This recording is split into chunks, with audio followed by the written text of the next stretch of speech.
Good evening. I'd like to thank Amuseum, especially Dr. Ajit and Sajid sir for this opportunity.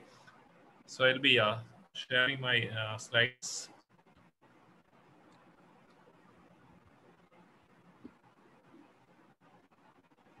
Okay, so I will be, are the slides visible? Yes, yes. Yeah, okay. So the task entrusted to me is to touch upon the home care as well as the basics of the, the in-hospital care with regard to COVID-19. So I'll be basing my talk on the Kerala guidelines. So we all know that even though per se only the asymptomatic patients are supposed to be in home care, but in reality, so at this stage of the pandemic, even patients with respiratory symptoms, even those with comorbidities who are symptomatic are in home care, and only those who really require, the oxygenation, etc., reaching the hospital. So having said that, so as Dr. Ajit did mention, so we have a lot of heterogeneity in presentation. We are having young patients who are coming pretty late to the hospital and dying within 1 day or two. We are the second way we are seeing, say, pregnant ladies who are coming with hypoxemia and who are requiring steroids and say NIV, etc. So the pattern, what we are seeing in the second wave is a bit different from the first wave, and we cannot ensure the beds for all the symptomatic. So in this regard, the onus is on a pretty good home care, or what we term the empowered home care. So we are having those with comorbidities also in home care. So it is upon us, so those who are monitoring those patients in home care, to identify the early warning signs. So as we know, as far as the data from Kerala is concerned, so out of say if 100 patients are getting means COVID-19, 3 of them are developing say moderate to severe disease, of which say 1.5% are ending up in the ICU. The rest of the patients, so maybe a majority, 95%, can remain in home care, and even with just supportive treatment, so without any specific antivirals, they can recover completely. But then, of this, say the 100 persons with COVID-19, in order to identify that 3%, it requires a bit of a skill. Because previously we used to know that only the elderly and those with comorbidities were the ones were developing the severe disease. Why now the situation has changed? We are having more and more young people dying, more and more pregnant ladies becoming progressing to severe disease. So we should know, if we are means asking a patient to be in home care, what are the red flag signs? So we are educating them when we are getting a call and we are asking someone to be remain in home care. We are educating them about the red flag signs. Red flag signs means if they are complaining of these signs, those patients should be given medical care. So one is obviously the breathlessness, because we know that it is a viral bronchopneumonia. The patient can complain of exertional desaturation, which is actually the first sign, because it is an interstitial pneumonia. So when the interstitial infiltration occurs, there won't be any resting desaturation. But then if we ask the patient to exert, that is to walk for around 6 minutes, there is going to be a demand supply mismatch. We need to identify at this stage, because in the next stage from the interstitial, there will be exudation into the alveoli, and there will be consolidation, and the patient develop a resting desaturation. So since we are having shortage of oxygen beds, our onus is to identify at the time of exertional desaturation, so that we can start the right dose of steroids at the right time for the right patient at home itself, so that we can prevent progression to resting desaturation. So breathlessness, if the patient is complaining of that, we need to be pretty careful. Second is those complaining of chest pain. Third is hemoptysis. Fourth is syncope. Fifth is palpitation. And two important signs are, one is patients complaining of excessive fatigability. So excessive fatigability and alteration of sensorium, what does this imply? So if there is an altered sensorium, so if the patient is in home care, we cannot rule out electrolyte disturbance. So we need to take that alteration of sensorium is because of cerebral hypoperfusion. And excessive fatigability. Excessive fatigability is a subjective thing. So if the patient is saying that compared to yesterday, today I am unable to get up, or so I am not feeling like getting up like that is excessive fatigability. And excessive fatigability is a sign of cellular hypoxia. So those two signs are also important, especially in the elderly and those with comorbidities. It is one thing, excessive fatigability can be taken as a marker of very bad prognosis. And the next aspect is if the patient is having a pulse oximeter, it becomes pretty easy for us, so that they can monitor the saturation, say, at periodic intervals. But then at this juncture, majority of the patients are not having pulse oximeter. It's not fair on our side to insist that they should buy a pulse oximeter, because it's not easy to get them. Now, previously, we used to admit all the patients with red flag signs to the hospital, but since there is a crunch of the hospital beds, again, those with red flag signs are categorized into two. This those with the into red category, and second is in the yellow category. So, red category means that these patients are likely to deteriorate within hours. So, if there is a hospital bed, an oxygen bed, it has to be prioritized and should be given to those in the red category. Yellow category means that they require patient means hospital care, but then we may be able to buy time by starting steroids and oral anticoagulants at home. So what? So if you are manning a telemedicine platform, so the red category means that the patient is so breathless that they are unable to speak a few words or complete a sentence that you can assess over the phone itself. The second is the patient has been having some dyspnea, but over the last 1 hour, the dyspnea has deteriorated a lot. That patient also requires immediate hospitalization. Then, if the patient is complaining of resting desaturation or dyspnea at rest, so resting desaturation means that more than 50% of the lung is already involved. So the patient requires hospitalization if the bed is available. The next is a sudden onset of breathlessness. If you look at the how the symptoms progress in COVID-19, usually the first week we are having the phase of viral replication. So during this phase, we don't want steroids to be started. It is at the end of the first week or by maybe around day 8 that the patient will start this dry cough as well as dyspnea. So it is at this time that the steroids should be started. So the first week we should not start steroids. But having said this, it is not a hard and fast rule as such. The indication for starting steroids is not the day of the disease. It is actually desaturation, whether it be resting desaturation or exertional desaturation. Sometimes the patient will be having, say, a dry harking cough along with this exertional desaturation on day 3. Then also you have to start steroids.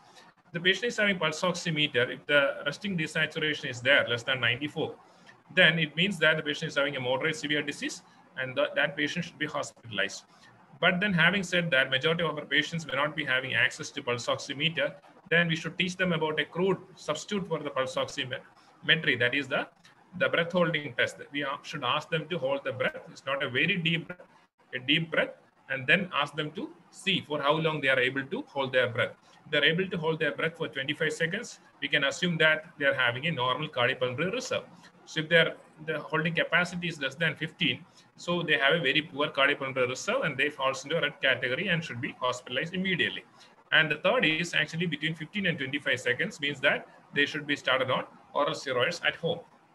Having said that, it's a very crude method. So patient asthmatics, etc., to begin with itself, even if they are stable, the breath holding may not be pretty good. So what we should, those without pulse oximetry should be doing is from day 1 itself, they should start doing this breath counting test so that by day 6 or 7, if there is any deterioration, they will be able to identify that.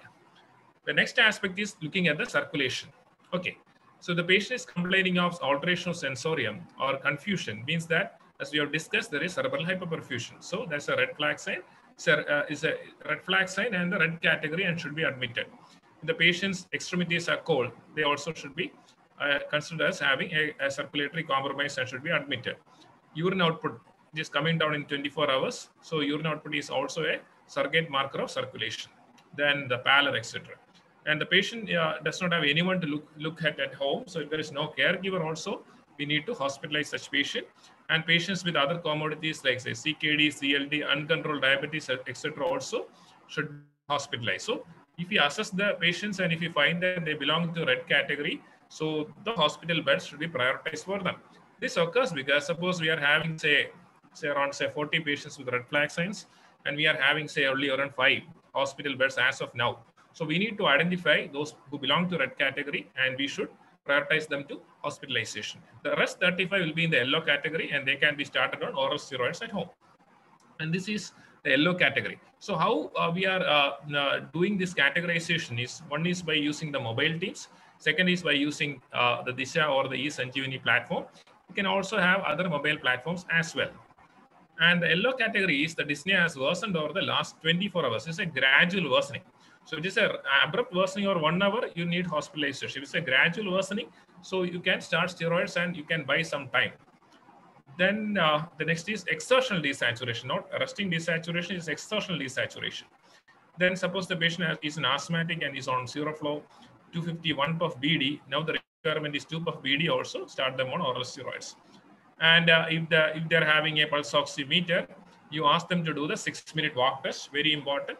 6-minute walk test means you should ask only those patients who can undertake this test to do this. For example, we don't want dilated cardiomyopathy patients, etc., undergoing this test. So what we do is you check the saturation at rest. Say it is 98. Ask them to walk for 6 minutes at their own pace, and then check the saturation again. And if there is a drop by 3%, that means that there is interstitial inflammation, there is a demand supply mismatch, and this is the early stage of interstitial pneumonia, and it may progress to alveolar consolidation and resting desaturation. So at this juncture itself, you should start the patient on the right dose of steroids. Then if pulse oximeter is not available, you look at the breath holding test, and if it is between 15 and 25 also, you start steroids at home. So everything has been encapsulated into this algorithm. So anyone in home care, you need to telephonically follow them up and see whether they're having red flag signs. If they're having red flag signs, see whether you can categorize them to yellow or red. If they belong to red category, immediate hospitalization. If they belong to yellow category, see whether they are having any comorbidities. If they're having comorbidities, also, so they belong to red category and try hospitalization. If you can't do that, you should start them on oral steroids, so dexamethasone 8 milligram per day, or methylprednisolone 32 milligrams per day, or Visolone or that's prednisolone 40 milligram per day for 7 to 10 days. Along with that, hypoxia is an indication for anticoagulation. You can start them on rivaroxaban 10 milligram or apixaban 5 milligram BD for around say 14 days. And if they are not able to buy these drugs, start them on a crude replacement, that is aspirin 75 milligram per day. But before starting anticoagulation, you need to rule out the contraindications for anticoagulation like active bleeding, malignant hypertension, severe liver disease, hemophilia, or thrombocytopenia less than 25,000. Suppose you are part of a mobile team and reaching the house and finds that the patient is dyspneic, so saturation is say around say 88 or something like that, and you are not able to find a hospital, but at the earliest, administer steroids. And then if you're having an oxygen cylinder, you can give oxygen cylinder till you are able to oxygen through the oxygen at maximum around 10-15 liters per minute, and then wait for a hospital bed. Okay, so this is about the home care and how to triage patients, stratify patients into red category and yellow category. Next, I will touch upon the treatment once the patient reaches the hospital, or the treatment to be given in the IP care. So these are all of you are invited to go through our version 3 of the Kerala State Guidelines. It is a 78-page document, contains around 13 chapters. So these are the basic definition. We know that acute COVID-19 is signs and symptoms persisting up to say 1 month. Ongoing symptomatic COVID-19 is between 1 and 3 months, and post-COVID is symptoms persisting after 3 months. And we have the case definition in the probable as well as a proven case. Proven case is a rat or an RT-PCR positive case. So probable case is, you are having the symptoms of COVID-19, and you should know what are the symptoms of COVID-19. Fever is there only in around 30%. Respiratory symptoms may be there, and the symptom which is the most specific for COVID-19 is anosmia, which is present in around 72%. In this stage of the pandemic, we know that the test positivity rate is around 30%. So whatever the patient complain of, so even it is conjunctivitis, etc., it could be an atypical manifestation of COVID-19.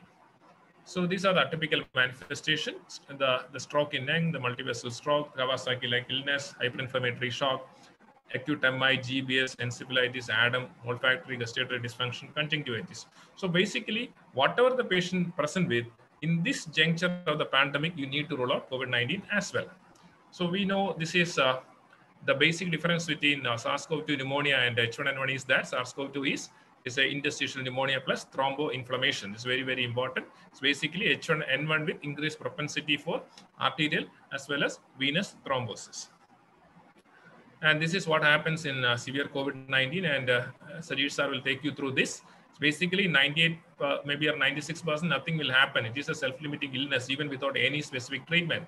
But in the rest 3%, which we identify by identifying the red flag signs, etc., after the phase of viral replication, this virus will trigger an immune cascade. It's immune dysregulation, intussusceptible endotheliitis, and activation of the coagulation cascade. And this can result in multi-organ dysfunction syndrome. And the treatment depends on the risk stratification, the severity staging, and the availability of the drugs. And the risk stratification in Kerala, we are having, this is for administrative purposes, the category A, B, and C. So this is not there in national guidelines and all. A means that patient is not having fever, mild sore throat, cough, rhinitis, diarrhea, anosmia. Category B is along with category A, you are having fever, or category A symptoms in those with comorbidities. So category C is those patients who are having the red flag signs. There's a dyspnea, chest pain, drowsiness, and all those things. And for the treatment purpose, we are again stratifying into mild, moderate, and severe. This is very important. So mild means respiratory rate less than 24 and SpO2 which is more than 94 on room air, the resting SpO2. Moderate is the resting saturation between 91 and 94 in room air and the respiratory rate between 24 and 29. Some patients you can see the saturation may be say 93, but the respiratory rate may be 32. So you have to look at both the aspects. Severe means the respiratory rate more than 30 and saturation less than 90 in room air. And this is another aspect which is very, very important because those patients with comorbidities are likely to progress to moderate to severe disease, especially uncontrolled diabetes with HbA1c more than 7.6, uncontrolled hypertension with history of cardiovascular disease, lung disease like COPD, bronchiectasis, etc., history of CKD, CLD, those on immunosuppression, HIV, elderly, and young patients with a BMI more than 30 is also a risk factor for progression of the disease. And then the clinical assessment, those with hypoxia, tachycardia, then those with respiratory rate more than 30, hypotension, and alteration sensory. When you are looking at the lab parameters, the inflammatory markers which may give a clue towards progression are a CRP more than 100 milligram per liter, CPK which is twice the upper limit of normal level, the ferritin which is more than 300, elevated TROP-T, elevated LDH, elevated D-dimer more than 1000 nanogram per ml. And you know the difference between a usual viral infection and COVID-19 is that in usual viral infection, you get a lymphocytosis, whereas in COVID-19, you are going to get a lymphocytopenia because there is T-cell apoptosis in COVID-19. So lower the lymphocyte count, it is more severe the infection. It is a marker of more severe infection. So an absolute lymphocyte count less than 0.8, is less than 800 is actually a bad prognostic sign.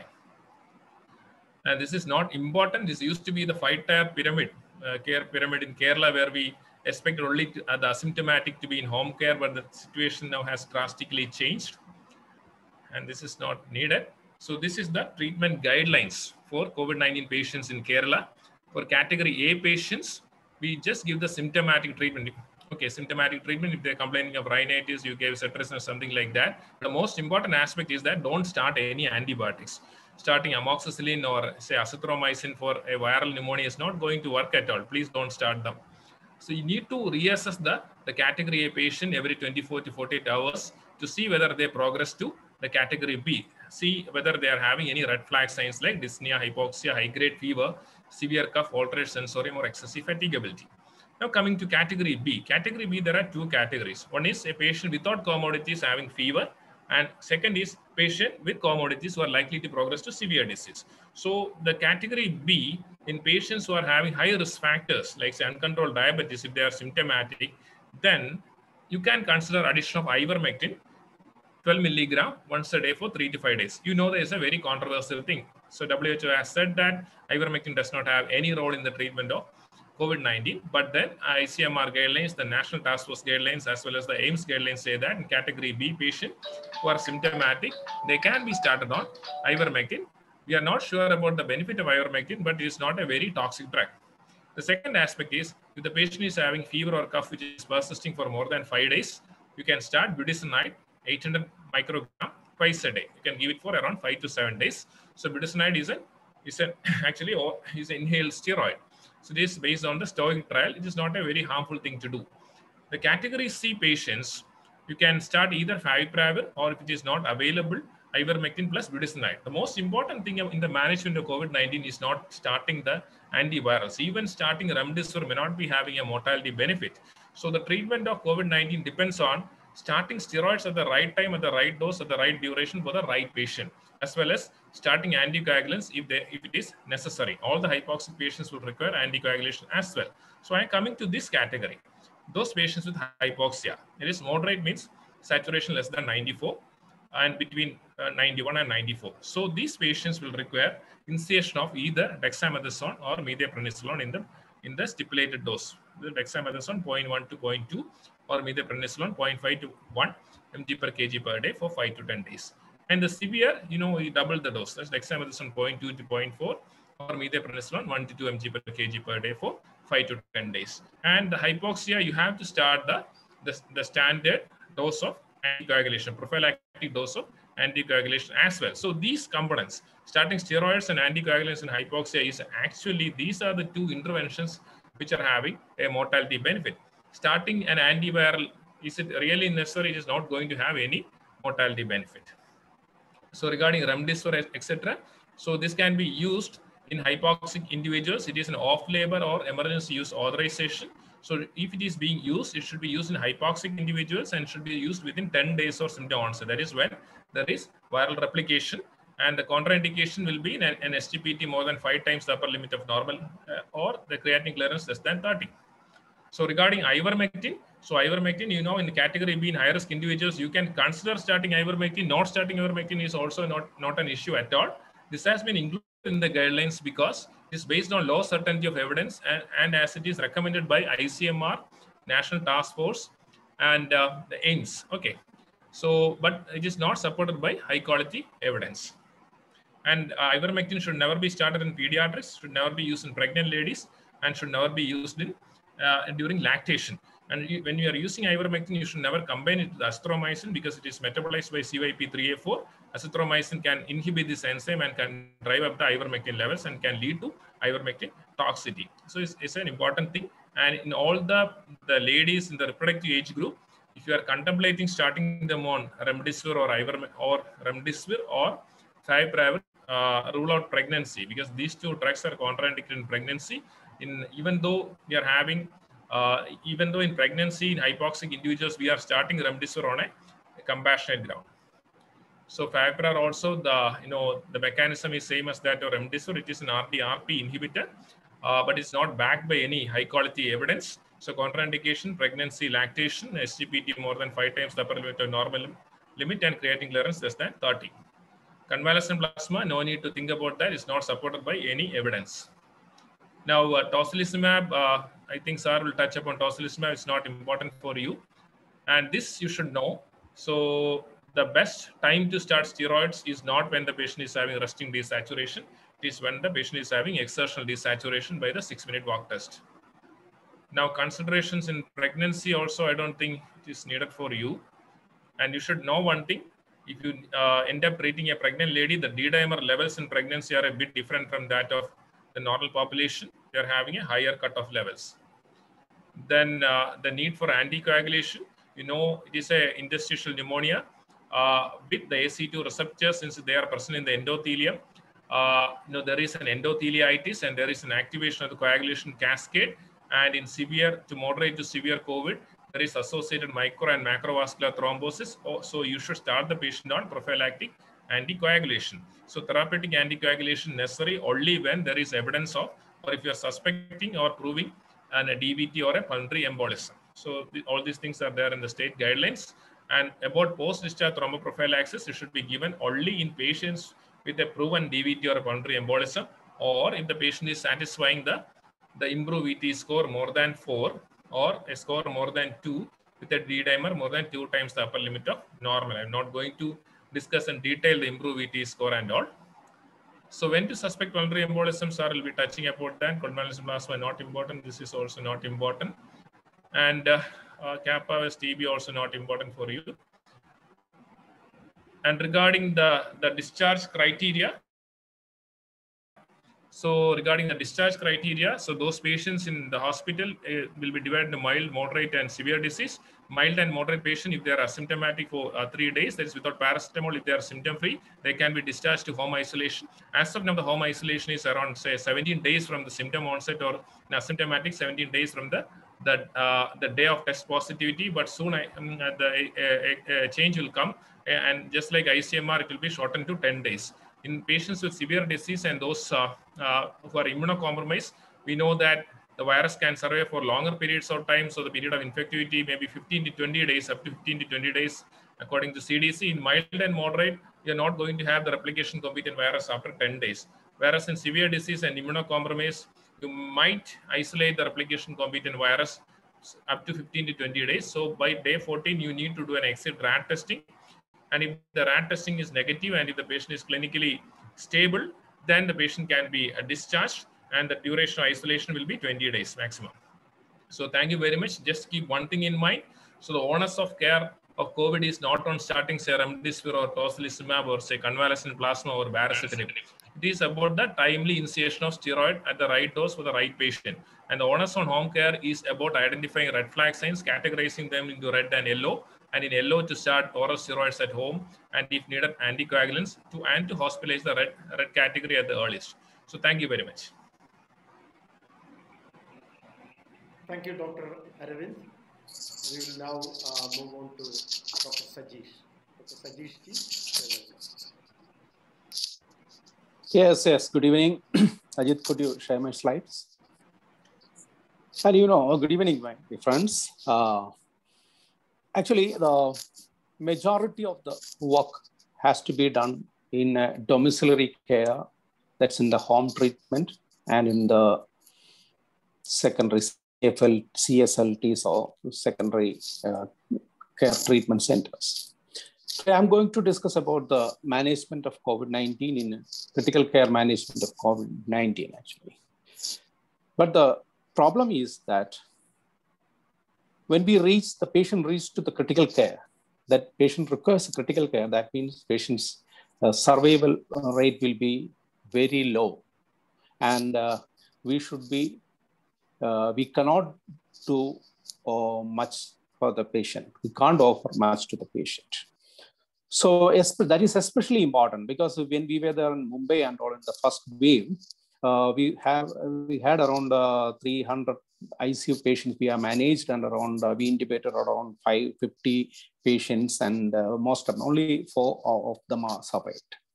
Intubated patient, and most of them are managed with non-invasive ventilation and all. What are the strategies on ventilation and all we will discuss later. But the point is that in the second wave, here all over the world and in India and in Kerala, we are facing a much younger population are getting affected. That means from 20 onwards, we are getting patients in ICU and intubated, ventilated, and some of them have died. The main reason is that once lung is fully affected and in CT score, we take a HRCT and we score, maximum score is around 25 and we will get a patient around 20, more than 20 and all with all the symptoms. It's very difficult to bring back the patients, especially even though it's a young productive age group patients. So here the message is that it's very clear that my dear friend Dr. Aravind has mentioned very clearly, the early intervention, that is the key actually, especially for the youngsters. The patient may be very young patient, and but the point is that you should pick their comorbidities. Because when they are young, we may forget to consider all this, right? Especially diabetes, hypertension, COPD, obesity. That's a very, very dangerous situation. What we see in youngsters become very bad. And of course, some of them are having heart disease problems actually. In Kerala, one of the problems is that even a younger age, we are getting good number of diabetes in younger age and heart disease also in very younger age. So this has to be in home care. When you're taking a history and we are managing a patient in home care, that's very, when if youngsters, you should be careful on the history and properly elicit the history and properly identify the desaturation point. And if possible, you should start steroid if possible at the earlier. That is the best thing we can do. Around 3% will, as Aravind said, will reach in the ICU. And of course, 1%, we take a minimum of 1%. That means we have around 450,000 active cases. That means around 4,050 patients we need in a critical care management. That is a huge task for us, as far as Kerala, a small state is concerned. So we should preserve our ICU beds for the most needed one. So we have to activate and we have to actively involve in the home care and other hospital management.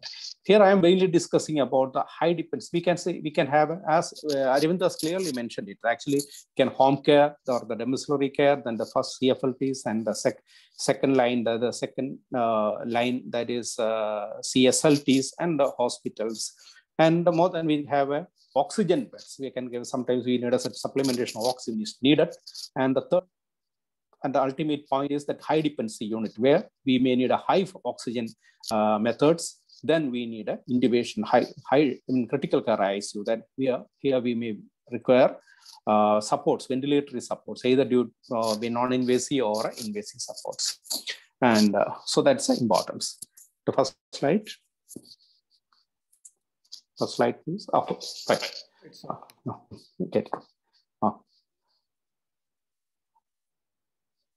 So this is everyone knows this. This is a picture of schematic representation of how viral infection is affected. You can see the first phase. That's what Aravind was clearly mentioned around the first week. Actually, by maximum viral replication we've seen at this point, and on the second phase, in the phase 2, there is we can have a host immunity started. Okay, so immunity started appearing on, again, this thing on the viral infection, viremia phase. So in effect, after the first 7 days or 8 days, that's the key time when we have to start. If the patient is hypoxic and other symptomatic, you have to start steroids, or patient is having a desaturation at the early, you have to start steroids, as Aravind has clearly mentioned it. So here in the second phase, actually, there is a conflict between the virus and the body. The fight starts here. So who wins actually over the other one, the virus or human immune system? And in around 10 days, the virus will disappear from our system, and still the damages it's produced, main damages is that it affects, we know that it affects in the lung predominantly, but wherever there is a blood vessel, it can affect lung, heart, brain, kidney, and everywhere. So it's in, there's an ACE2 receptors there in the lungs and blood vessels. It affects the ACE2 receptors, and it enters the body through the lungs. And in the capillary, lung capillary, it produces microthrombi, and in the major vessels, it produces major thrombi. So these are the main thromboembolism one feature, and mainly it affects the lungs, so it's a pneumonia there. And another point is that on the third phase, the dysregulated, we call it as a dysregulated immune response. That is, immune response, actually, our own immune response is the culprit. And here, all the inflammatory markers, we have so many laboratory tests are there. We will discuss this later. And that will increase, and that we call it as inflammatory phase, or a cytokine storm. In the layman term, it's a cytokine storm. Is nothing but the dysregulated immune response. Our body's immune response is not regulated because it is not familiar with the antigen, that is a virus. So that is a phase. On the second phase, that is the third phase, that's around the second week, 10 days. After 10, 14 days, it will happen. That is another point or another time gap. There is a second week. The patient can get worsened. First phase is a viremia, fever and other symptoms are there in the first week. And second week, we can have a pneumonia. Actually, we can start pneumonia. Sometimes most of the patients, you don't proceed to the great pneumonia. We have only upper respiratory infection and all. But in some patients, in the second or after the second week, can have a hyperinflammatory response. That is the dysregulated immune response, and that will further desaturate the lung conditions and further inflammatory responses, and that will be deleterious. And if one's tied over this situation, there is high possibility to survive. Otherwise, it's very crucial point and very fatal also. So in a nutshell, in a COVID surviving, COVID fight, actually, as far as the patient is concerned, the hang around for 1 to 2 weeks, 2 to 3 weeks is the key. Actually, they can hang around for 2 to 3 weeks. There is high possibility to survive. Regarding the ICU, we said that around. It's in a severe form. We will admit the patient here. Here we have a respiratory failure requiring mechanical ventilation most of the time. And PaO2 is nothing but the blood content. The percentage of blood is in the the oxygen in the blood actually. FiO2 is nothing but what percentage of oxygen what we are giving. In atmosphere, we have around 21%, and we will denote it as 0.21%. So 50% means 0.5%. FiO2 1 means 100%. So with the PO2 is less than 60 millimeters of mercury, with FiO2 more than 5, with or without PCO2 is that nothing but a carbon dioxide. Our body is around 35 to 45 millimeters is the normal one. But if there is ventilation is affected, it will rise up. Another one is our pH, that is whether it is acidosis or alkalosis, you can have a respiratory or metabolic acidosis. And two components is there in a critical care management as far as the oxygen supply is there. One is oxygenation, second one is ventilation. Oxygenation is nothing but we are providing the oxygen. Ventilation is nothing but removing the carbon dioxide. In minimal respiratory failure, that's in a milder form of respiratory failure, we can provide oxygen and manage the situation. That means with oxygenation, patient can improve.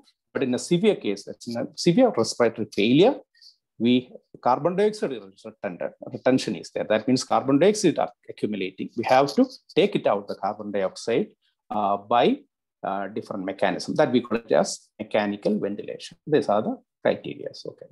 And nothing but this is the one Aravinda has already mentioned about this thing. Respiratory, you take it from me. So on a simple term, severe condition means respiratory rate more than 30, SpO2 less than 90. That means oxygen saturation, what with the pulse oximeter you are taking is less than 90, and your respiratory rate is more than 30. In domiciliary care also, you have to have a good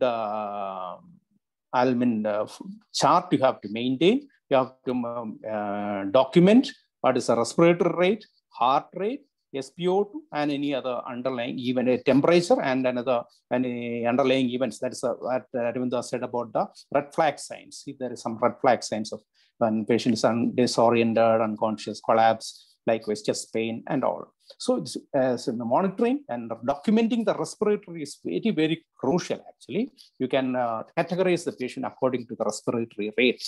Okay, respiratory rate is more than 30 and SpO2, next slide please, is less than 90. That means in a severe situation. Warning indicators already mentioned in most of them, but workup breathing is nothing but the patient's strain. That is very evident with visually is very evident. The workup breathing, it is increased workup breathing, and the peripheral absolute lymphocyte count already mentioned it what, and increasing levels of C-reactive protein, IL-6, and all these are the inflammatory. Next slide, please. Okay, these are the blood parameters. We will check your peripheral the heart rate, other than the general examination, heart rate, BP, and everything you should monitor.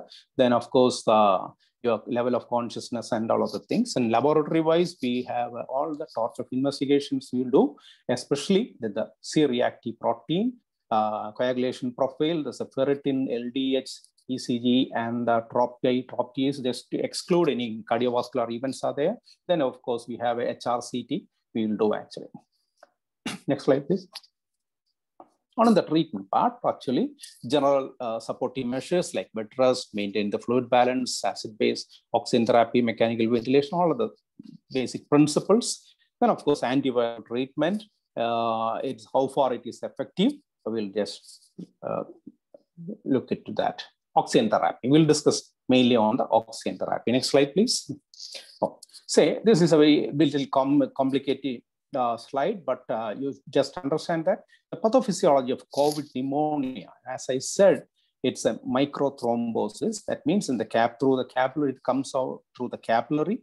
There's a capillary, they have a microthrombi, and of course, they can involve the alveoli and produce some collections there in the alveoli. So in the initial phase, it's limited to the periphery of the lung, and we call it as a ground glass appearance in X-ray and CT. And early presentation of that is a viral pneumonitis. And hypoxia may be there. Hypoxia is there because any pneumonia means that that much area is affected. There they have a oxygen exchanges, gas exchange is not taking place. As we inhale oxygen from the atmosphere, oxygen from the atmosphere comes to the alveoli, and the alveoli, just over the alveoli, there is a capillary comes out, and from the capillary, the deoxygenated blood, that means carbon dioxide rich blood, comes into the alveoli, and the oxygen is diffused to the blood, and it is taken to the lungs and to the other part of the body. That's through the pumping effect of the heart. That is what is happening. That will be affected if there is a block there in the capillary. That is a basic mechanism by which we can have a hypoxia there in the face. But look at that. There is a carbon dioxide is preserved. That means we already discussed that hypoxia. That's the oxygenation. And ventilation, here the ventilation is not affected. And it's a milder condition, it's a low elastance. That means lung compliance, lung functioning will be very efficiently taking place. VQ mismatch means the ventilation, that's ventilation and perfusion. That means the blood ventilation means gas coming to the alveoli. Coming to the alveoli is the ventilation part, and blood flow through the capillary is the perfusion part. That is minimally affected. That is the initial phase. And other things I'm not going to the details. And the second part, that's H phenotype. H phenotype means high elastance phenotype. That's here. Lung activity will be stiff because lung fluids will be affected. In alveoli, there may be few fluids may be there in the alveoli. Exudate fluid comes to the alveoli and all. Here the hypoxia is predominant. Here the carbon dioxide clearance also is affected. We call this a type 2 respiratory failure. Here the ventilation is also affected, and the perfusion also is affected. So this is a serious condition. It's an L phenotype. That means a milder condition, and the other one is serious type. Next to yes, fine. Here is nothing but the L phenotype. As a left side is the milder forms there in the left type. On the right side is a H phenotype is a serious problem. Then ARDS means acute respiratory distress syndrome. Actually, that's a serious lung condition with fluid. Normally, in the initial phase, as Aravind said, between the alveoli, we have an interstitium. There is interstitial inflammation and edema is there, but no major affection of the alveoli and all. Here, in the second phase, it's alveoli affected and interstitium also affected. So the entire lung is severely affected. Is that patient land up in that stage, it's very difficult to survive, and we have to give other major ventilatory supports and all. Here, the lung consolidation increases. Next slide, please. Next slide, please. Okay, and basics of this oxygen therapy we will discuss. There's a key is PaO2, FiO2. PaO2 is nothing but partial pressure of oxygen in our blood, and FiO2 is nothing but what percentage of oxygen we are giving. And the normal PaO2, take it like the PaO2 is 100, and when 200, it's a PaO2 is 200, and FiO2 is around 0.5. And 0.2, actually the normal air atmosphere we have a 0.2. That means 200 and 0.2 divided by 0.2. Likewise, the normal one is more than 400 millimeters of mercury. And if a patient is having a PaO2 around 50 and this thing, severe PaO2 means 50 means severe hypoxia, the heavier oxygen lack in our blood. And FiO2 means 1 means 100% oxygen. Even if you give 100% oxygen, but the patient having a 50 PaO2, that means the PaO2 FiO2 ratio is 50. That's a severe respiratory distress condition. Next slide, please. Okay, and here the oxygen therapy is according to this PaO2 FiO2 ratio. Actually, PaO2 FiO2 ratio is around 200 to 300. We said it is 400. But in 200 to 300, it's a mild situation. We can use oxygen cannulas, oxygen mask. Normal mask we see is provide is a non-rebreathing mask. It has got a reservoir bag. That means a bag is attached to the oxygen mask, and the oxygen comes into the mask, into the bag, and we have on the bag, because that means maximum percentage of oxygen we will get through the non-rebreathing mask. Then the high flow nasal cannula and all. I'm not going to the details. These are the things we can, in a mild situations in the ICU, we can manage. But if there is a PaO to FiO2 ratio is 180 to 200, that means in the moderate condition, here we need some mechanical ventilation. That's a non-invasive ventilation. That means we are not putting the tube into the trachea, not putting the tube, we just provide it through the mask. That's a non-invasive. If in a severe condition, there's a less than 150, non-invasive mechanical ventilation. We have to put the tube and intubate. That we call it as intubation and ventilation. If it's severe one, less than 150 and all, ECMO, that's a different ball game, and we're not going to details of this thing. But frequently we have to reassess every hour, every 1 to 2 hours, respiratory rate and PSPO2 and the work of breathing, everything we will repeatedly assess, even though patient is an oxygen cannula and all. This is a HFNC, that's a high frequency nasal cannula. That's the first one we are using here. This is the problem with HFNC is in present day situation is the flow we required is around 30 to 60 liter per minute. That is very costly affair because of the oxygen shortage. So that we are not, otherwise it's a very effective one. We are not heavily depend on that. NAV, that's a mask. Second one is a mask, is a tight holding mask is there, but it is very distressing for the patient.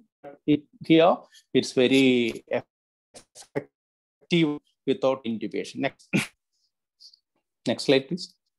Next slide, please. Okay, this is a non-rebreathing. As you can see, a bag there and there, and this is a non-rebreathing mask. It's a simple mask. Next slide, please. Here, this is a non-invasive mechanical ventilation. Is mask tightly connected to this patient, and we provided through the machine. And the other one is invasive mechanical ventilation. Non-invasive ventilation also, we can.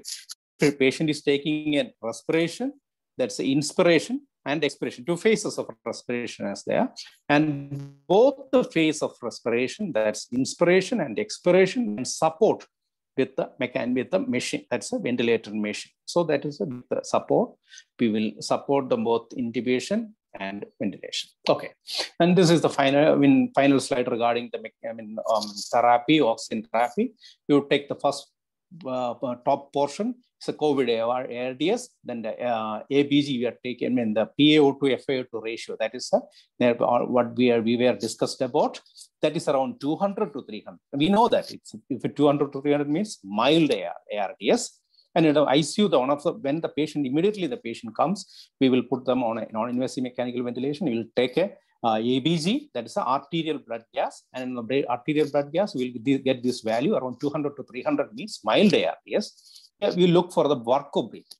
This patient is very much distressed and very struggling to take the breath. Then we will put a non-invasive mechanical ventilation as we shown. They put the mask and connect it to the machine.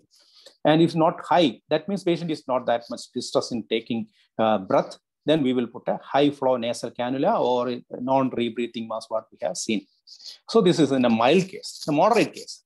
So the PaO2 FiO2 ratio is between 100 and 200. That means in a moderate case, patient we put on non-invasive ventilation. Now question about waiting for this thing. And we will then, next what we will do is that we will assess the patient with the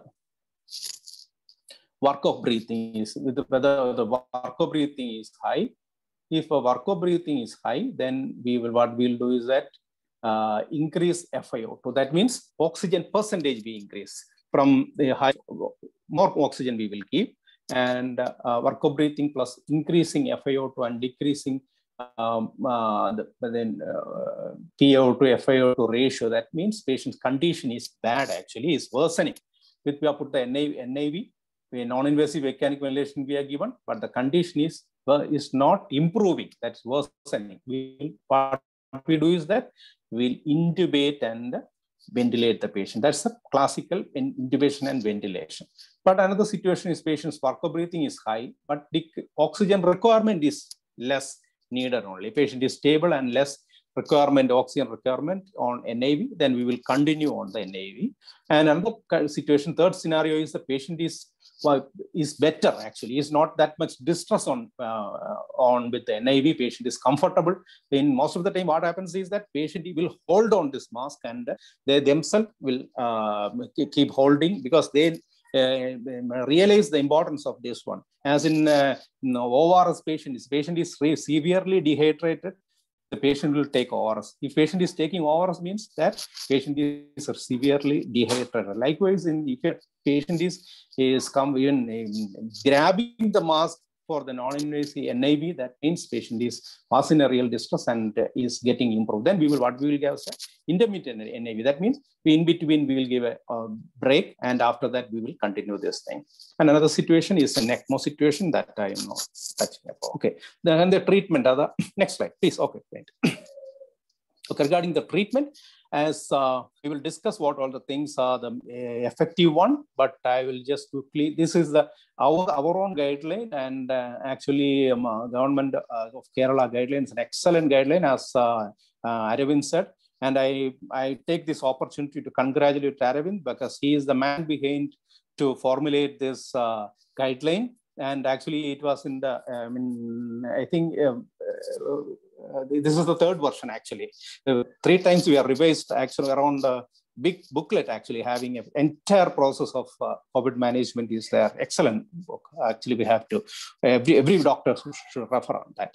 Here we have a remdesivir, that is nothing but a repurposed antiviral medicine. And then we have a methylprednisolone or dexamethasone, anyway, steroids, then anticoagulants, then tocilizumab and convalescent plasma. Okay, the dexamethasone, we have discussed it in the mild cases. So we can have a 0.5 to 1 milligram. Other one is 1 to 2 milligram per methylprednisolone milligram per kg, and the equivalent dose of dexamethasone. Actually, okay, fine.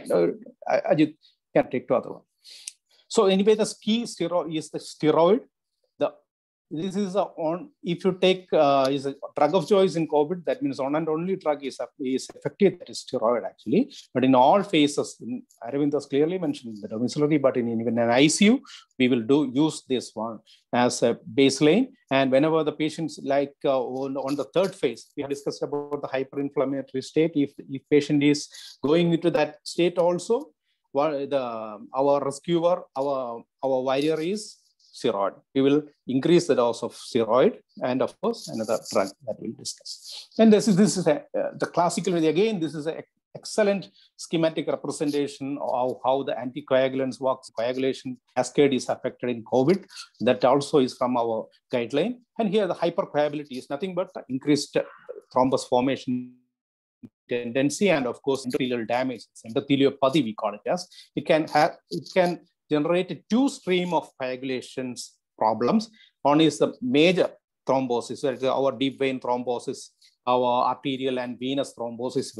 There is various picture we will get. The deep vein thrombosis, we can have from the deep vein thrombosis, we will get pulmonary embolism and other features. And of course, and then we can have the arterial thrombosis, we can have cerebrovascular accidents, and liver, kidney, and wherever there is a blood vessel, we can have a thrombosis and its issues. And the microthrombi is mainly the multi-organ failure and microangiopathy, and lung also. That's a major microthrombi is the cause of major pneumonia activities also. Here the anticoagulant. Next slide, please. Next slide. Okay, fine. Here I'm not going to the details of the dosage of the anticoagulants and all, because all of them are given in the ICU. So the protocols I'm not going to discuss, but it is there in the guideline. The major one we are using heparin and enoxaparin, that's a low molecular heparin, and apixaban, and of course rivaroxaban. Even in our, I'm very happy that in our guideline we are revised and we are starting the apixaban or rivaroxaban, apixaban 10 milligram audio or rivaroxaban 10 milligram audio or apixaban 5 milligram BD. We are starting in the domiciliary care itself at the earliest in high risk patients along with the steroid. That's a great achievement, because we are at par with any other guidelines, actually, I must say that, and that aspect. Excellent work, Aravind. That is regarding the anticoagulant. Next slide. Next slide, please.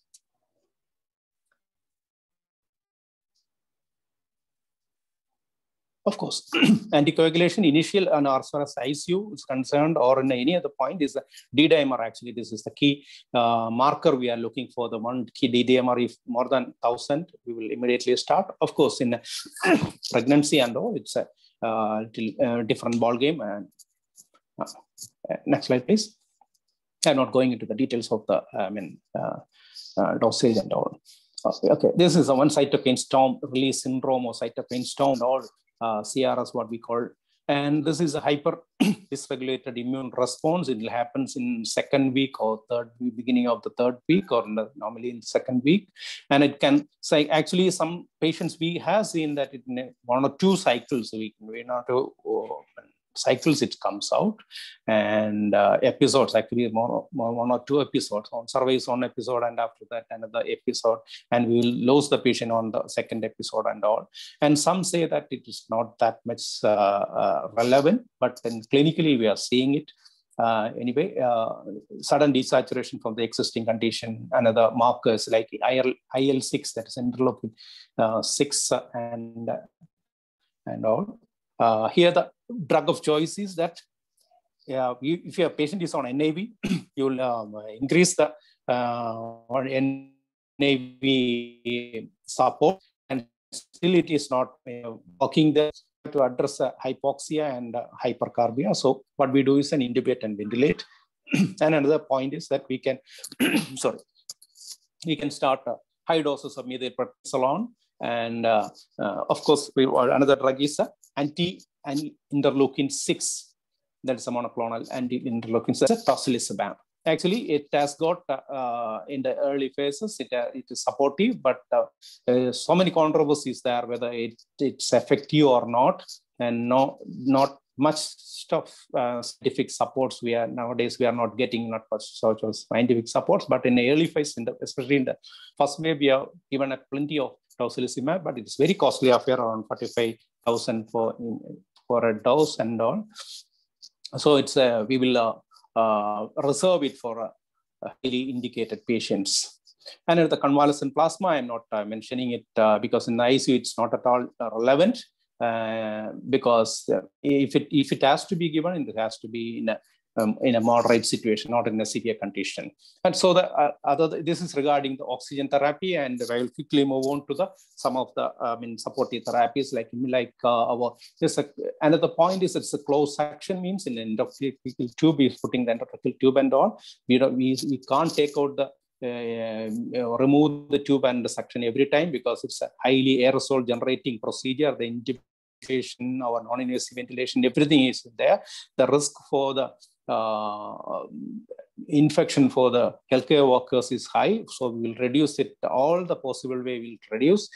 First thing is a negative pressure ICU, then separate cabins, then closed sectioning, and other full, of course, the full PP and everything is there. Then hemodynamically, is the fluid therapy, because a conservative fluid strategy. That means we don't give like in an operative condition, we don't give liberal fluids. Then nutrition, of course, we have to address at the early with the enteral or parenteral.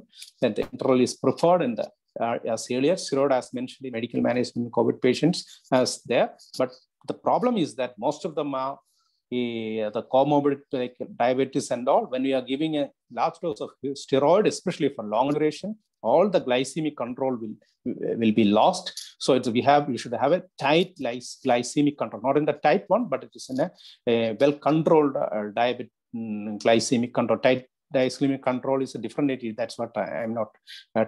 That's a misleading term. So I'm not saying that it's a tight control of diabetes. That's a different one. So we have a glycemic control should be there. And it is very important, especially like nowadays, the controversies of black fungus, that's mucormycosis and all. Here, we have to, proper conditions. It affects mainly in the immunocompromised patients and mainly the uncontrolled diabetes patients. And this condition will be augmented by these things. Our liberal steroid therapy during our COVID management can attribute to this one. So the glycemic control has to be there. And of course, anticoagulant. And of course, any patient we have to address with sedation, analgesia, and muscle action. That's our job. but that has to be there. That is very important. Next slide, please. Next slide. Ajit. Yes. These are the regarding its interdisciplinary approach. Actually, we need a cardiology support, we need a nephrology support, that's a renal therapy, and most of them. Because the thing is that if your patient is at ICU and patient is having a moderate situation, if patient survives with NIV, he survives in 7 days or 10 days actually. But if you intubate the patient and all, we need around 3 weeks, 2 weeks or 3 weeks. Anyway, an average ICU stay will be more than 14 days. That's 2 to 3 weeks. It's an average ICU stay for a moderate to severe patient, COVID patient. It's actually lung need time to cure. That is one of the major problem. If the insult is more, that means more time is required for the for lung actually. And of course, we have another entity of long COVID and all is long duration, around 3 months or 6 months will be to control. But in ICU also, it's a long journey actually. It's not a simple game of 1 or 2 days, just put on a ventilator and come out. Actually, that's not the situation. So the patient is stable, oxygen has improved, is on room air or a minimal low flow, we can shift out, meaning from the mechanical conscious, and respiratory is less than 30 and saturation more than 93. And another problem is that need time, even if you are shifting the patient, and patient can again come back with another desaturation. So always what we do is that we keep an extra eye on the patient, and an extra few more days we'll keep in ICU. That's a normal attitude of intensivist in COVID. We can't say this day is perfectly okay. We can't say that. Next slide, please. My last slide, actually. And regarding the treatment, that this is everything there. I'm concentrating mainly on the first portion, this is a life-saving. There are 4 approaches. Take from me, there is 4 approaches that I can conclude on that aspect. For the definitive treatment of COVID is that first and most one is oxygen. Of course, as a drug, the most important one is steroids. Then of course we have anticoagulants in desaturated patients, especially in anticoagulant is a must. And another very important thing is proning. Even in domiciliary care, from the domiciliary care to the ICU to the intubated patient. That is the first part of the journey is in the domiciliary at the home to the intubated patient. At all the phases, it's very effective. That's the saturation is, once the saturation is affected, that means saturation is not maintained, we can keep the patient prone. With the spontaneous breathing patient at home, the saturation comes out to 90 and all. If there is no, immediately we can't try and shift the patient to home and all. Ask them to keep the prone, because upside, lie on upside position with the pillow on the chest and at the pelvis region, and take deep breaths. And definitely saturation will improve. That means the posterior portion, that's the back portion of the lung, is exposed to more. And this attitude, even in ICU intubated patients, if nothing is offered, previous slide, is offered, we will do proning. That is very, very effective. So these are the 4 major things is very key on the previous slide. Another one is, we know that remdesivir has to be effective, because especially in high-risk patients, is no major studies, it's only the ICU stay, 4 or 5 days improvement in ICU stay, but in clinically in high risk patients and all. But if you have to give remdesivir, it has to be given in the early phase.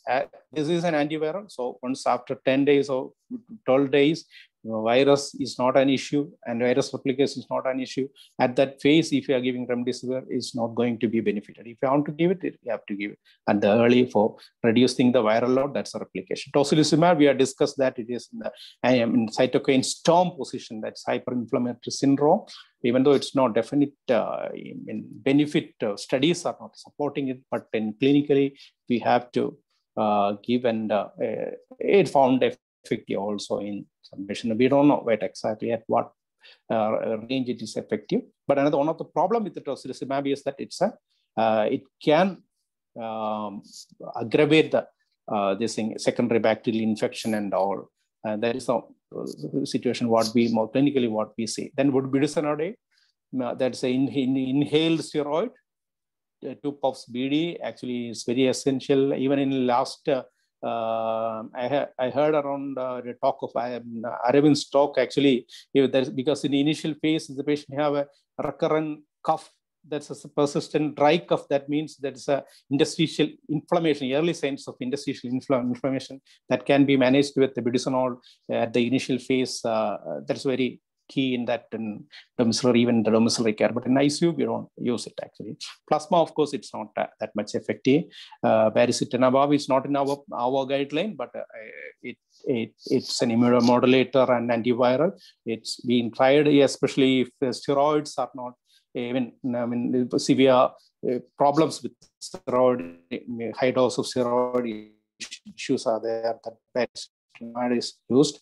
Of course, everyone using vitamin and zinc, but it is not found to be useful, not the study supporting. But of course, some of the interaction, as Arvind already mentioned, ivermectin and azithromycin and all, sometimes these drugs, these are very innocent drugs, but in combination, it can hurt actually. So in ICU, what we have seen in HCQ, we have seen actually the QT prolongation and all.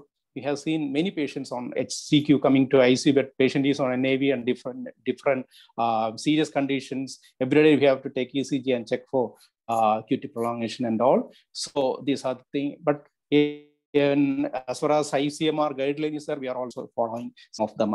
But to conclude, the oxygen, steroids, anticoagulants, and proning is done. We have an excellent guideline. That's the 25th April. There's a latest guideline, an excellent guideline. Of course, I took some of those from the ICMR guideline. And of course, another good one is, I recommend is a Vellore, CMC Vellore. They have a good team and they have a good supporting things. And to conclude, actually, especially to second wave, youngsters are affected. So all our idea is to reduce the youngsters load, not only the youngsters, but I'm concentrating on youngsters load on ICU. Because if they came with all the lung, stiff lung and all other lung conditions, bad lung conditions, very difficult to pick up and bring back them with ICU supports. But we can prevent most of them with the early steroid and early anticoagulant therapies. Thank you. Thank you, Sajeesh. We have 15 minutes time for interaction. Anybody can raise their hands so that they can ask questions.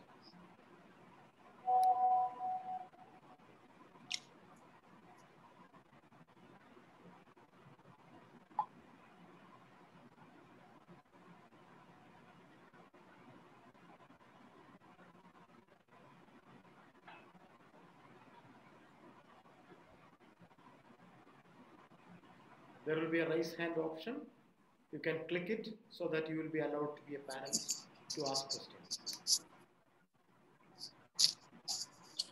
And in the chat box, there is one question that now we have come down with oxygen, dexamethasone, and aspirin. But of course, that's the concept-wise, it's correct. But not only the aspirin, but we have another good anticoagulants also. Aspirin is antiplatelet, of course. And we use aspirin and the anticoagulants we use. And another point is that aspirin is a poor man's anticoagulant, even though it's not typically, but if nothing is available, we just give an aspirin also.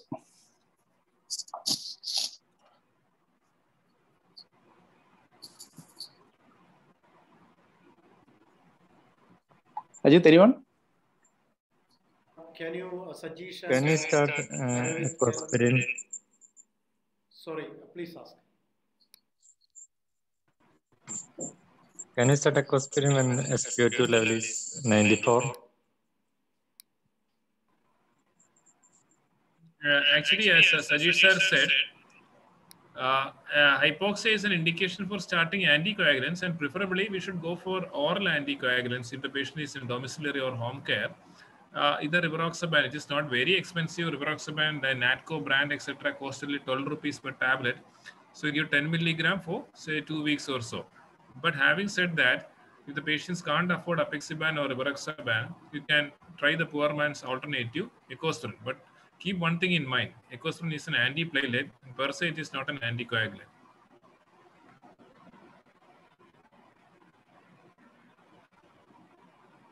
Aravind and Sajesh, can you check the Q&A? There are some questions coming in.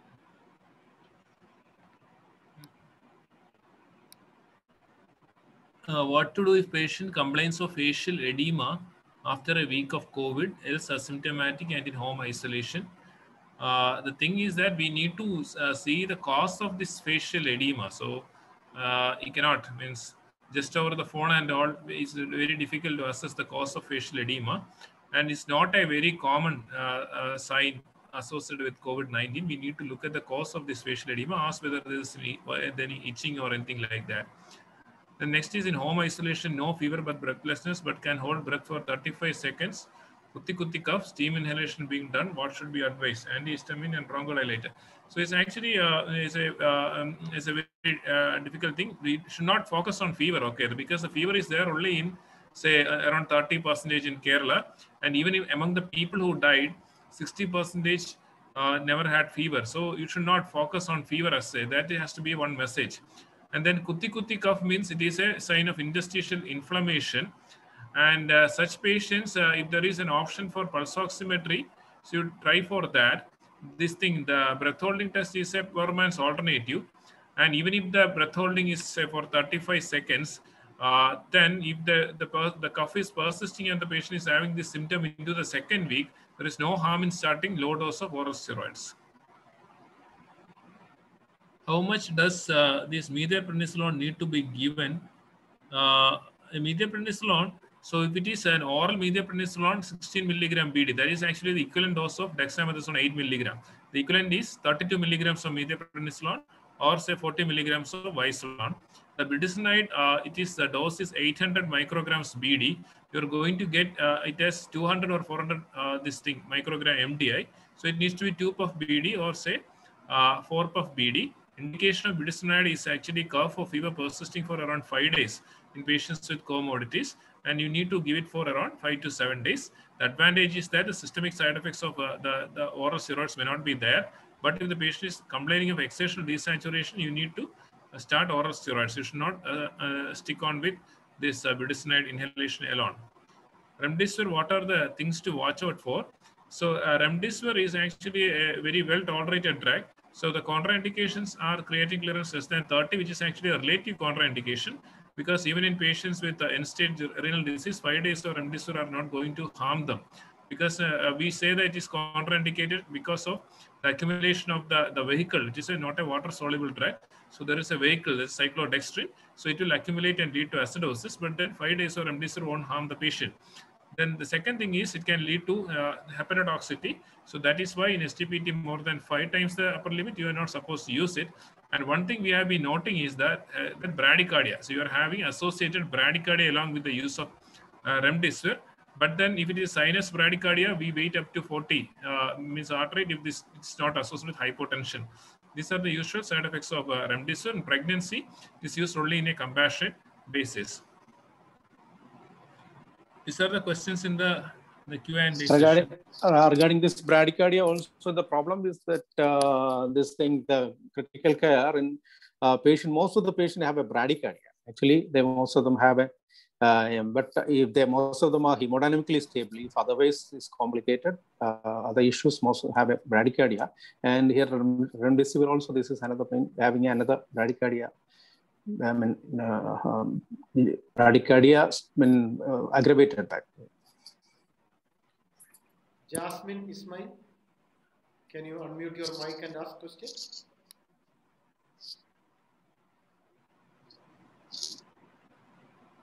Manjit Krishnan, you can unmute your mic and start talking.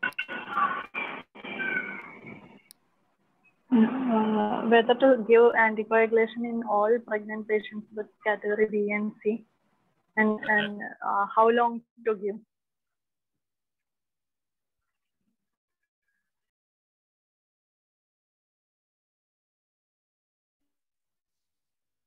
Muted. Are you a gynecologist? Yeah, sir. Okay, so you must be aware of the KFOG guidelines, no? The last Sunday we had a meeting. The KFOG had a meeting, and the KFOG guidelines for obstetrics and this was released. No? So in that, the clear indications for giving, so, pregnancy, we are having only category B. You are not having category A. So B is again divided into B1, B2, and C. And then based on in pregnancy, we need to look at two aspects. One is the stage of the COVID infection, and second is the stage of the pregnancy, whether the patient is having, say, PAH or say the weeks of gestation, which is 34 weeks or more, or GDM and like that. So based on that, any pregnant lady who merits admission, okay, so such a lady should be put on prophylactic dose of anticoagulation, and hiking the dose, you should keep one thing in mind, that's the D-dimer levels. Cutoffs in pregnancy are different. Third trimester, maybe even up to say 3 or 3000 nanogram, it could be normal. So we should keep in mind. And the postpartum period also is there is hypercoagulability. So postpartum period also is an indication for continuing anticoagulation. So based on the D-dimer levels, we take a call on the duration of anticoagulation. How long to continue anticoagulation? If we start anticoagulant after 34 weeks, should we continue till delivery? Aravind, you are muted. Please unmute. Okay, it's not till delivery. Suppose 32 weeks you are having COVID-19. So we will give it for say 14 days. So what we usually do is during the period of hospitalization, we will be giving enoxaparin, and on discharge, oral anticoagulants are contraindicated in pregnancy. Suppose the D-dimer level is pretty high, or the patient is having other risk factors, like say it is an IVF conceived baby, which say they have been using progesterone injection like that, or there is preeclampsia, or say GDM and all. So additional risk factors means that probably we might continue enoxaparin for say 10 to 14 days, or else we discharge the patient on echo spray.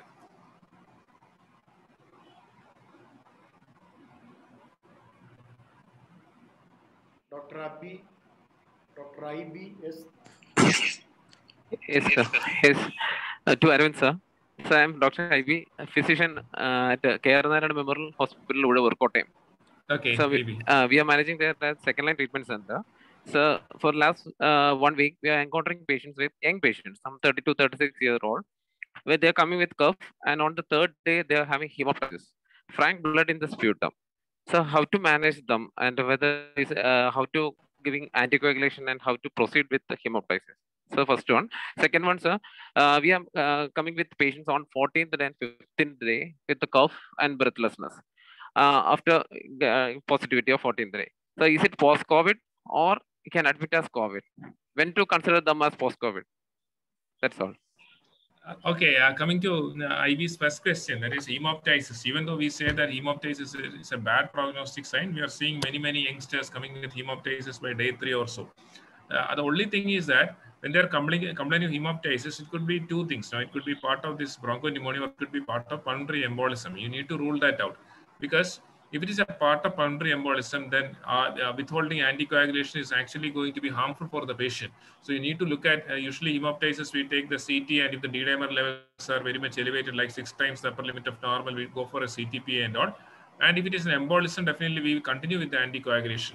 But if it is not an embolism, it is a part of bronchopneumonia itself, the hemoptysis, what we do is that we withhold if the D-dimer levels are normal and all, we withhold the anticoagulation for a few days. But if hypoxia is there, indication for continuing anticoagulation is there, once the hemoptysis subsides, we do restart the anticoagulation. So you cannot say guidelines as such. It is based on individual decision. You have to individualize the decision.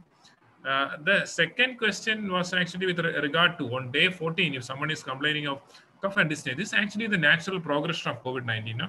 So if you look at the NICE guidelines, so up to 1 month, it is only is actually acute COVID. Post-COVID is actually symptoms persisting after 3 months only. So at 14th day, someone complaining of dyspnea, it is actually the natural course. That's how a COVID-19 pneumonia usually behaves like. That is the inflammatory or the hyperinflammatory phase. You need not be worried about that. The question is, the patient on day 14, suppose the patient is coming from home, should the patient be admitted in the COVID pool or in the non-COVID pool? And that is the thing. That is basically the technical consideration. No? So usually any patient who is complaining of dyspnea will be a severe pneumonia. So day 14 means, suppose the patient had been identified on day 1 itself, the time for testing is only day 14. As per our guidelines, the isolation period will be up to, say, even if it is negative, for 7 more days. For all severe pneumonia, even as per the CDC guidelines, the isolation should be for 15 to 20 days, because up to 20 days they will be infective. So day 14 means it has to be in the COVID pool only.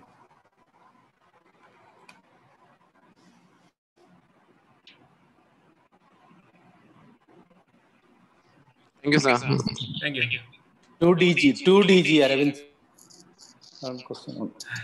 Okay. Thing is that 2DG is a DRDO and Dr. Reddy's product. That phase 3 has been completed, but the results have not yet been published in any of the peer-reviewed journals, so we are not sure about that. Regarding the mechanism of action, so it sort of blocks the glycolytic pathway in virus-infected cells and selectively kills the virus-infected cells. So without a nanoparticle binding, how can we say that it will go only to the virus-infected cells? It is very difficult, because for malignancies, it is easy because they are rapidly dividing cells. But a virus-infected cell need not be a rapidly dividing cell. So we cannot ensure that this 2DG will go only to the virus-infected cells. It is actually very difficult to ensure that. So I am a bit skeptical about that. Let us wait for this research to be published in a peer-reviewed journal. It is not a new molecule. The studies on this has been going on from 1956 onwards. So I do have an open mind. And as Sajid sir did project and in the Vellore side and all, is something which is not supposed to be used. It is, it is not having any much benefit. But I think that we should have an open mind, because whenever we speak of evidence, the fans of evidence-based medicine, till recovery trial, they used to say that steroids are contraindicated in viral pneumonia. Till WHO announced in July, they said that universal masking is not needed. And they used to say that, it is a droplet infection and you require N95 mask only in patients, when there is aerosol generating procedure is being undertaken. And you should have read a New York Times article saying that this because of the faulty policy of the CDC that 3,500 doctors in USA, healthcare workers in USA lost their lives because they said that N95 should be used only in the ICUs when an aerosol generating procedure is going on. So when we are dealing with a pandemic, when evidence generation takes time, so we need to use a bit of common sense as well. So I will keep an open mind. Let us wait for the results to be published in a peer-reviewed journal before saying that it is a harmful drug. Dr. Ashik, we have to conclude. Even did you get DG or they are supplying it, or they have any multicentric studies going on? Or? Sir, actually, we did have access to the data which they submitted to DCGI, but it has not been published in any peer-reviewed journal. And I'm sort of familiar with some of the researchers involved and all. DRDO never claimed that it's a magic bullet or anything like that. So I think that we should not be jumping into the bus and starting this molecule altogether. Rather than that, I think baricitinib, in a couple of weeks' time, it will find a place in our guideline because it does have a role. Yes, because, yes. It's a steroid-sparing agent. It can be used as a steroid-sparing agent in the context of mucormycosis and all. I think we require more glycemic optimization. So baricitinib does have a role. So regarding D4G, I think we have to wait and see what is going to happen. So probably AIMS will do a trial or something like that, and let us look at the results. Yes, that's what I'm interested in baricitinib because it's in it's in a current day scenario. It will come near future. It will come in our guidelines actually. Dr. Ashik. For COPD patients, what level of desaturation we need to ship the patient to hospital?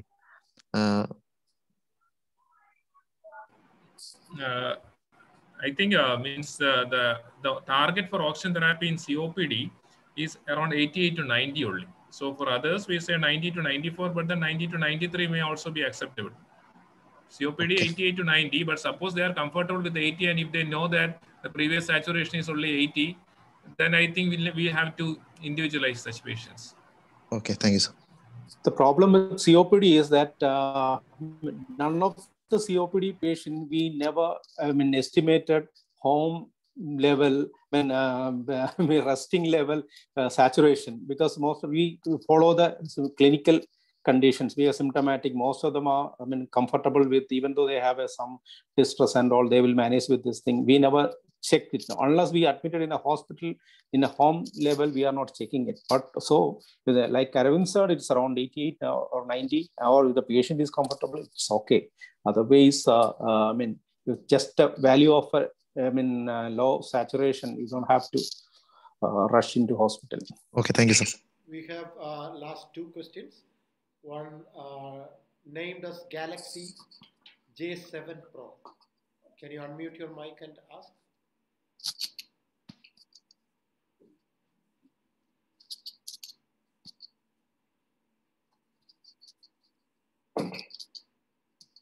Fine, we don't get a response. We will go with 82295013226. Can you unmute your mic and ask?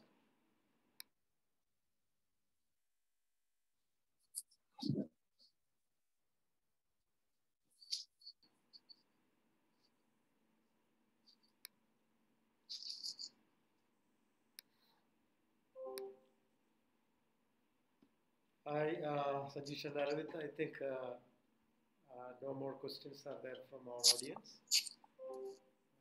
So can we conclude with 1 minute remarks from each of you?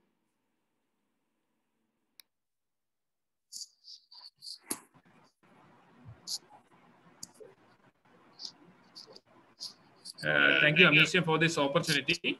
And I would like, in this stage of the pandemic, our focus has to be in those patients who are in home care. So we need to be able to pick up those 2 patients, 2 to 3 patients, 2 to 3% of patients in home care who are likely to progress to moderate to severe disease. And by very good consultation platforms with empowered doctors, all the doctors in the state have been trained. If you're trained enough to pick up the red flag signs, actually we can bring down the mortality in those in home care to a great extent. Thank you very much.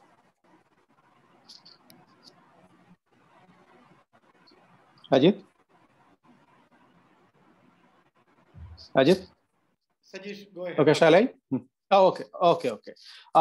Here we are reached the peak, and actually we are in the decline curve of the curve, or the peak curve, and still we can expect a good, because the problem is that if we are on the second and the third week of a major peak, and so when the second week onwards we can increase the number of death rates, we can increase. That's a natural phenomenon, but we are on the declining phase of the curve. So we can expect less number of cases in the coming days, and the lockdown will definitely might have helped it to reduce the number also. But the point is that in the different strategies, different phases of the pandemic, we should have a different strategy. Here in this strategy, the strategy is that, of course, we have preventive measures and vaccination should be go in hand with this thing. But here, the treatment has to focus on the treatment. So three types, mainly three types of treatment there. First and most important, and the most majority, that's around 90-95% of people can be managed at home. So the domiciliary care treatment has to give all the emphasis. And the good thing is that the Disha, and now today, Disha has come up with another number. It's a 104 or number. So it's government and eSanjeevani and other electronic platforms everything is active, and so many volunteers also is coming up. Even Amuseum also, we are also coming up with a tele consultation facility, especially for even from the Delhi and all in the interior Delhi and all we are doing. Even in Kerala, the corporation also is coming out in the Trivandrum so everyone is concentrating on the domiciliary care. That's a good sign. Another thing is that you should not spread out the panic situation. But once the panic is set in, then we have a hoarding of the ICU and the hospital beds and the oxygen cylinders and etc. So luckily in Kerala, we have an oxygen cell is there, and it's centralized in district level. We are managing. Anyway, in current situation in Kerala is that the ICUs and hospital beds are overwhelming. That's a true fact. But with the proper allocation of this thing, ICUs and hospital beds, we can manage. And of course, we are in a descending phase of the curve. So in a few weeks, we will settle it. So by the time those who can stay home with this thing should stay at home, and we should promote domiciliary care. And my request is that overload, then the ICU and the high dependency unit and oxygen beds, the load should be kept to minimum, and only the required patient has to come to this level, and all of them should be managed at the domiciliary care and this thing. So hope we will we are in a good track, and definitely we will overcome this thing. Thank you. Thank you, Dr. Sajeesh. Ravind, can you turn on your video?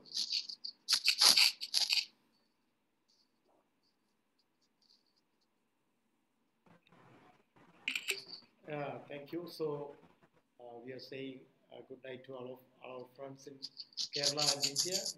Somebody will be there, I think, from outside India. So I wish thank you for joining with us. And also, it was a very informative session. Thank you, Dr. Sajeesh, and thank you, Dr. Aravind. Bye-bye. Bye.